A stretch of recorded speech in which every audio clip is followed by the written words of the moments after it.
என் நெஞ்சில் குடியிருக்கும்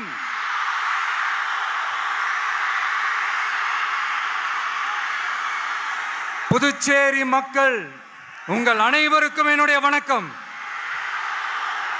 வணக்கம் வணக்கம். எல்லாரும் எப்படி இருக்கீங்க?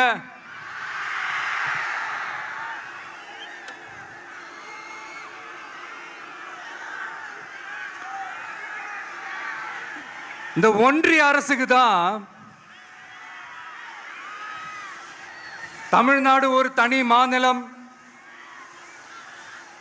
புதுச்சேரி ஒரு தனி யூனியன் பிரதேசம்.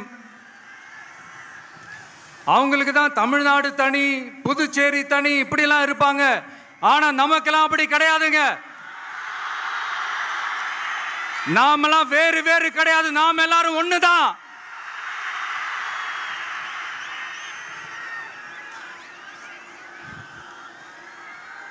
தமிழ்நாடும் புதுச்சேரியும் தனித்தனியாக இருந்தாலும் நாம் எல்லாரும் ஒண்ணுதான். நாம் எல்லாரும் சொந்தம் தான்.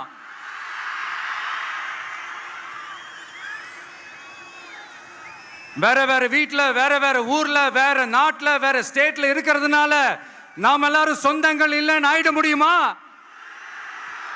அது எப்படி முடியும்? இப்ப பாத்தீங்களா, ஒருத்தருக்கு ஒருத்தர் பார்த்துக்கும் போது அந்த பாச உணர்வு, அதுதாங்க, அது மட்டும்தான். அது இருந்துட்டாலே போதும், வேற எதுவுமே தேவையில்லை.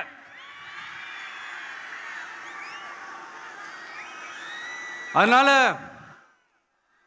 தமிழ்நாடு, புதுச்சேரி, கேரளா, கர்நாடகா, ஆந்திரா மட்டும் இல்ல, உலகத்துல எந்த மூலையில நம்ம வகைரா இருந்தாலும் அவங்க எல்லாருமே நம்மளோட உயிர் தான். அவங்க எல்லாருமே நம்மளோட உறவு தான்.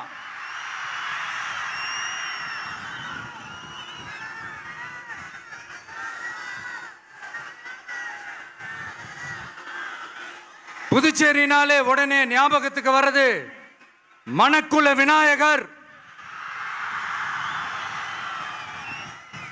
அரவிந்தர் ஆசிரமம், வில்லியனூர் மாதான் சொல்லி இவங்க எல்லாரும் ஞாபகத்தில் வருவாங்க. அது மட்டும் இல்ல, மகாகவி பாரதியார் அவர்கள் இருந்த மண், பாவேந்தர் பாரதிதாசன் அவர்கள் பிறந்த மண். அது மாதிரி இன்னும் சிறப்புகளை அடுக்கிக்கிட்டே போலாம். ஆனா அரசியல்னு வந்துட்டா ஒரு முக்கியமான விஷயத்தை பத்தி நம்ம சொல்லி ஆகணும். 1977ல புரட்சி தலைவர் எம்ஜிஆர் அவர்கள் தமிழ்நாட்டில் ஆட்சி அமைச்சாங்க. ஆனா அதுக்கு முன்னாடியே 1974லயே இங்க புதுச்சேரியில அவங்களோட ஆட்சி அமைஞ்சது. அதனாலதான் அப்பவே சொன்னாங்க, நமக்காக வந்தவர் எம்ஜிஆர், அவரை தமிழ்நாட்டில் மிஸ் பண்ணிடாதீங்கன்னு நமக்கு அலர்ட் பண்ணதே புதுச்சேரி தான். அப்படிப்பட்ட புதுச்சேரியை நம்மளால மறக்க முடியுமா? அது மட்டும் இல்ல, இங்க இருக்கிற மக்கள் தமிழ்நாடு மாதிரியே புதுச்சேரி மக்களும் என்ன கிட்டத்தட்ட ஒரு 30 வருஷமா என்ன தாங்கி பிடிச்சுக்கிட்டு இருக்கிறீங்க.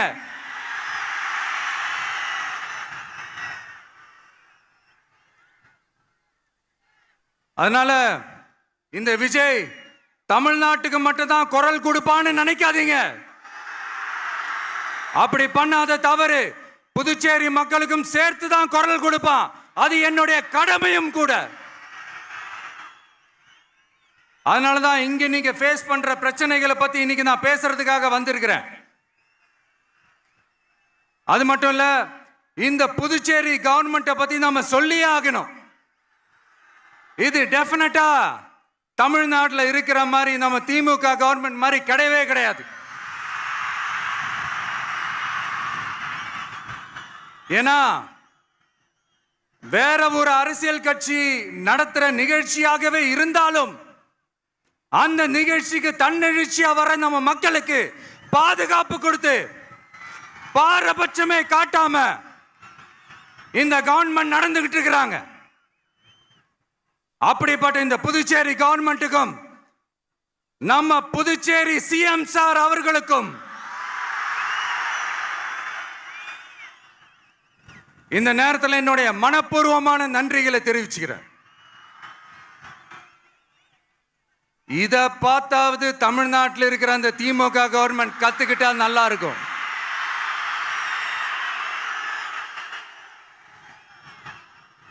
ஆனா அவங்க கத்துக்க மாட்டாங்க. பரவாயில்ல, வரப்போற எலெக்ஷன்ல 100% கத்துக்குவாங்க. அத நம்ம மக்கள் பார்த்துக்குவாங்க.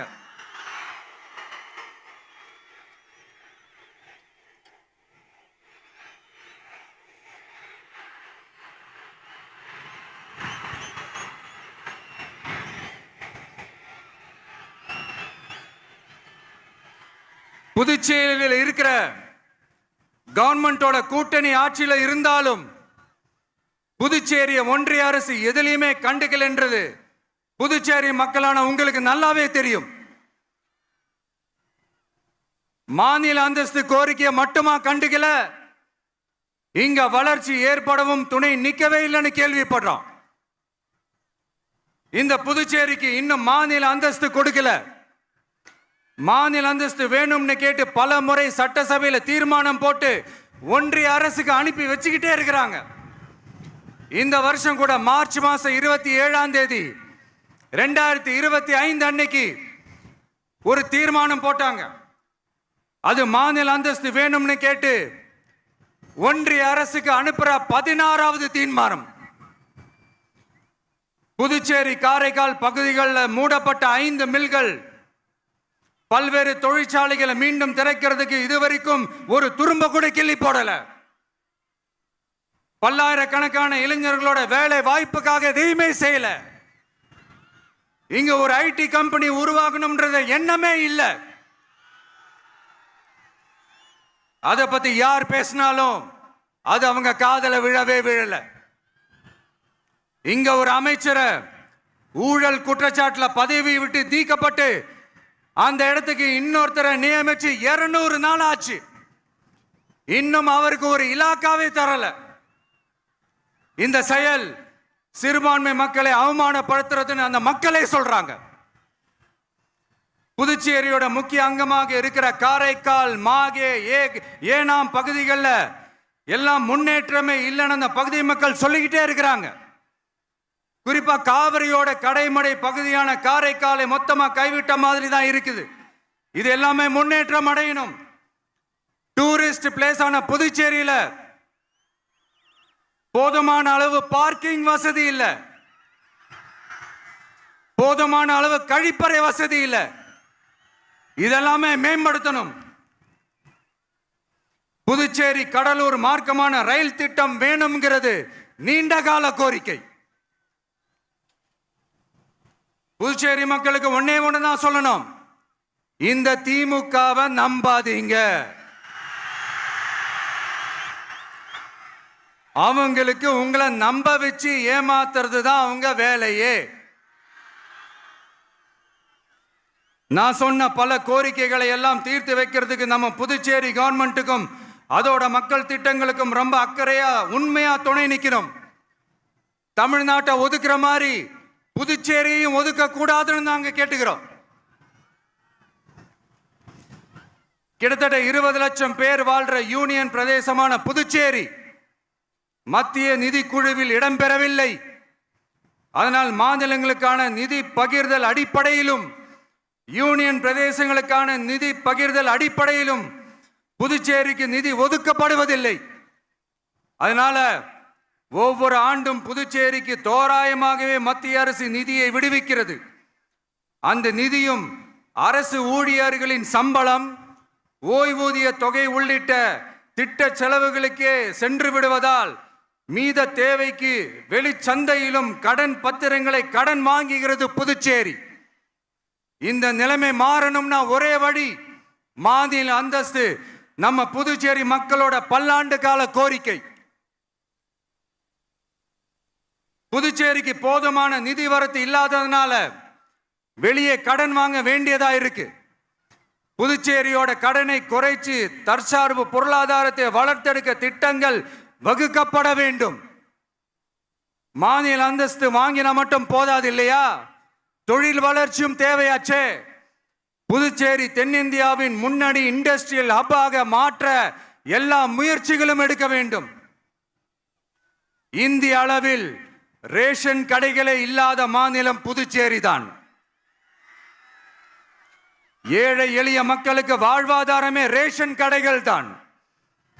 மற்ற மாநிலங்கள்ல இருக்கிற மாதிரி இங்கேயும் அரிசி, சர்க்கரை, பருப்பு, கோதுமை, எண்ணெய்னு அனைத்து பொருட்களும் வழங்கும் முறை சீராக்கப்பட வேண்டும். கடைசியா மீன் பிடிக்க செல்லும் காரைக்கால் மீனவர்களை அடிக்கடி கைது செய்யும் இலங்கை கடற்படை அவர்களின் படகுகளையும் பறிமுதல் செய்து விடுகிறது. அதனால் நீண்ட போராட்டங்களுக்கு பிறகு அவர்கள் விடுவிக்கப்பட்டாலும் படகுகள் கிடைக்காததால் படு மோசமான நிலைக்கு தள்ளப்படுகின்றனர். இந்த நிலை மாற வேண்டும். நான் மறுபடியும் சொல்றேன், இந்த விஜய் புதுச்சேரி மக்களுக்காகவும் எப்பவும் துணை நிற்பான். வரப்போற புதுச்சேரி தேர்தல் களத்துல நம்மளுடைய தமிழக வெற்றி கழகத்தின் கொடி பட்டொளி வீசி பறக்கும்.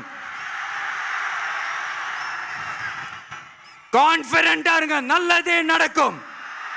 வெற்றி நிச்சயம். மீண்டும் சந்திக்கும் வரை நன்றி, வணக்கம்.